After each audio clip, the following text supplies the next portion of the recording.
नमोऽस्त्वनन्ताय सहस्रमूर्तये सहस्रपादाक्षिशिरोरुबाहवे सहस्रनाम्ने पुरुषाय शाश्वते सहस्रकोटियुगधारिणे नमः। वेदान्तवेद्यतत्त्वाय जगत्त्रितयहेतवे प्रध्वस्ताशेषदोषाय परस्मै ब्रह्मणे नमः। शास्त्र चर्चा इस चैनल से संबद्ध सभी विद्वद्गण, सभी जिज्ञासु छात्रवृंद, सहृदय सज्जन वृंद, आप सभी का मनुस्मृति के इस विचार परंपरा में स्वागत है। वर्तमान में हम लोग मनुस्मृति के द्वितीय अध्याय पर विचार कर रहे हैं, जिसमें ब्रह्मचारियों के नियम पालन और उनके कर्तव्य, उनके उत्तरदायित्व पर विशेष रूप से चर्चा हो रही है। इसमें अनेक विषयों का चिंतन हुआ और उसमें बतलाया गया कि ब्रह्मचारी को चाहिए कि ब्रह्मचारियों के लिए निर्धारित जो नियम हैं उनका सबका आचरण करते हुए, गुरु के निकट वास करते हुए और अपने इंद्रियों का पूर्ण रूप से नियंत्रण करके और अपने अध्ययन की अभिवृद्धि के लिए निरंतर उनको प्रयास करना चाहिए। तो उस पर प्रश्न होता है कि वो नित्य क्रिया का स्वरूप क्या होना चाहिए, उनके जो दिनचर्या है उस दिनचर्या का स्वरूप क्या होना चाहिए। तो उसको कहते हैं नित्यम स्नात्वा शुचिः कुर्यात् देवर्षि पितृतर्पणम देवताभ्यर्चनम चैव समिदाधानमेव च।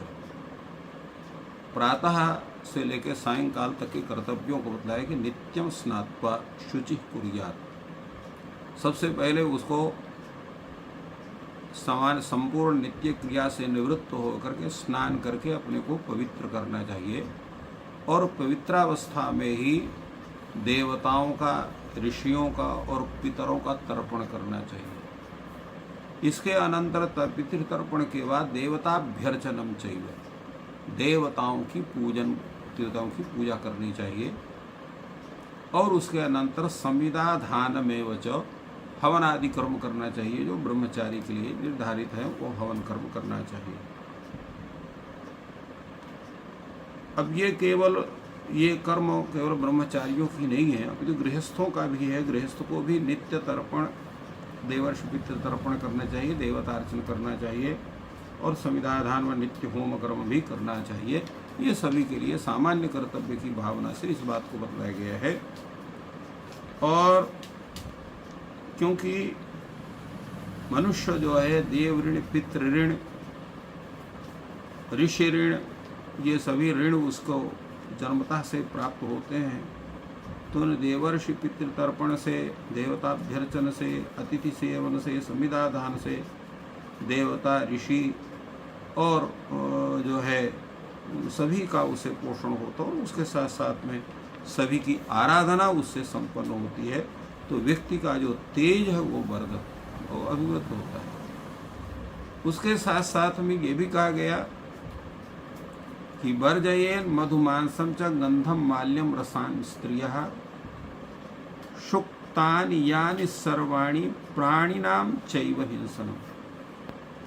उस ब्रह्मचारियों को और क्या क्या कर्म करना चाहिए, तो उसका कहा वर्जयेन मधु का सेवन नहीं करना चाहिए, मांस का सेवन नहीं करना चाहिए।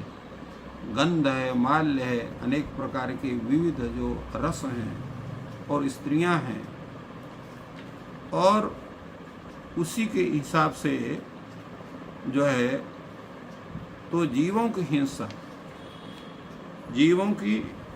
भी नहीं करना चाहिए। और शुक्तानि यानि सर्वाणि, माने जो आम्ल रस आदि जो है उन द्रव्यों से भी अपने को दूर रखना चाहिए और प्राणियों का हिंसन कथमपि नहीं करना चाहिए। तो इसलिए कहा कि इनका सभी का त्याग आवश्यक है।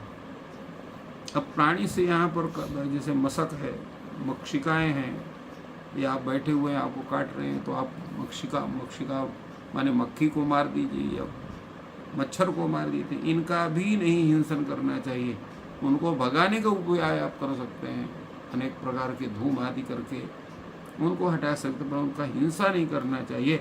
यहाँ तो इसलिए आचार्य मेधातिथि कहते हैं कि प्राणिनाम मशक मक्षकादीनाम बाल्यात हिंसने प्राप्त यत्न परिहारार्थम पुनः प्रतिषेधा, क्योंकि बाल्यकाल से व्यक्ति इनको मारने का प्रयास करता है और इसलिए उनको कहा गया कि इनको भी नहीं मारना चाहिए, इनको भी जो है कष्ट नहीं पहुंचाना चाहिए। ये जो है अहिंसा से भी इसका कर्म जो नित्य कर्म के अंतर्गत उसको बताया गया। उसके साथ साथ अभ्यंग मंजनम चक्षुणो रूपानच्छत्र धारणम काम क्रोधम च लोभचम नर्तनम गीत वादनम द्यूतम च जनवादम च परिवादम तथा नृतम स्त्रीणाम प्रेक्षालंभा दुपघातम परस्य च। अर्थात प्रत्येक ब्रह्मचारी को चाहिए कि अपने शरीर में जो है वो अभ्यंग अर्थात तैल आदि लगा करके शरीर को, वो शरीर में नहीं लगाना चाहिए, उसको आँखों में अंजन नहीं लगाना चाहिए, पैर में जो है वो जूता चप्पल नहीं पहनना चाहिए, खड़ाऊ पहन सकता है, और छत्र धारणम छाता भी नहीं लगाना चाहिए। सहस्तेन परहस्तेन व उभयस्य अपि निषेधा, न स्वयं लगावे न दूसरे को लगाने दे, बिना छाता के चलना चाहिए। साथ साथ में काम है, क्रोध है, लोभ है, नृत्य है, गीत है, वादन है, इससे अपने को बचाना चाहिए, अर्थात उनका भी त्याग करना चाहिए। इसी प्रकार द्यूतक क्रिया है।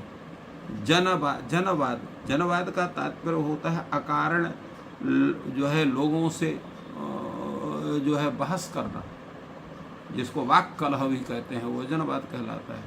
और परिवाद करना, परिवाद का मतलब है दूसरे के दोषों का कथन और असत्य भाषण करना, स्त्रियों को उनको देखना, उनको गले लगाना, उनका उपघात करना, तो ये भी नहीं करना चाहिए। उपघात का तात्पर्य था अपकार, किसी का अपकार करना, तो ये भी जो है ब्रह्मचारियों के लिए वर्जित है, उनको दूर से ही त्याग कर लेना चाहिए। और सबसे जो मुख्य चीज है कि अपने वीर्य की रक्षा करना चाहिए। एक शयित सर्वत्र न रेत स्कंदयेत क्वचित कामाधि स्कंदयेतु हिनस्ति व्रतमात्मना। अकेले शयन करना चाहिए, किसी अपने साथी के साथ भी नहीं सोना चाहिए, यहाँ तक शास्त्रकार निषेध करता है।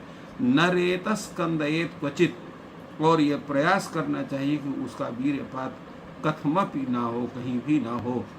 अगर जो है कहीं भी अगर उसका काम इच्छा से उसका वीर्यपात होता है तो उसका व्रत भंग हो जाता है, अर्थात तो ब्रह्मचारी रूपी जो उसका व्रत है उससे वह च्युत हो जाता है। इसलिए शास्त्रकारी कहते हैं कि जब ब्रह्मचारी रहने से व्यक्ति की बुद्धि है, शरीर का बल है, तेज है, उसकी संरक्षा होती है और उसको एक प्रकार से उस विद्या की सिद्धि हो जाती है। इसलिए पूर्व के जितने विद्वान हैं ऋषिकल्प विद्वान होते थे, इसीलिए शास्त्रकार कहता है काम क्रोधम च लोभम च नर्तनम गीत वादनम का सबका त्याग होना चाहिए। अब एक प्रश्न उठता है कि चारों वेदों के साथ साथ, अंगों के साथ साथ, शास्त्रों के साथ साथ चतुष्षष्टि कलाओं का भी ज्ञान कराया जाता था, तो उस समय जो है आप यहाँ पर निषेध कहते हैं नर्तनम गीत वादनम का, और संगीत का तात्पर्य है कि गीतम वाद्यम तथा नृत्यम त्रयम संगीत उच्यते, तो फिर इसका जो है निषेध किया तो चतुष्षष्टि कलाओं के अंतर्गत उसका ज्ञान कैसे होगा? तो उसका कहा जब तक वो वेद का अध्ययन कर रहा है तब तक ये नियम अत्यधिक पालनीय है, इसलिए उसको स्नातक उस अर्थात उसको फिर स्नान होता, उसका समावर्तन संस्कार होता, समावर्तन संस्कार के बाद फिर चतुष्षष्टि कलाओं का ज्ञान उनको कराया जाता था।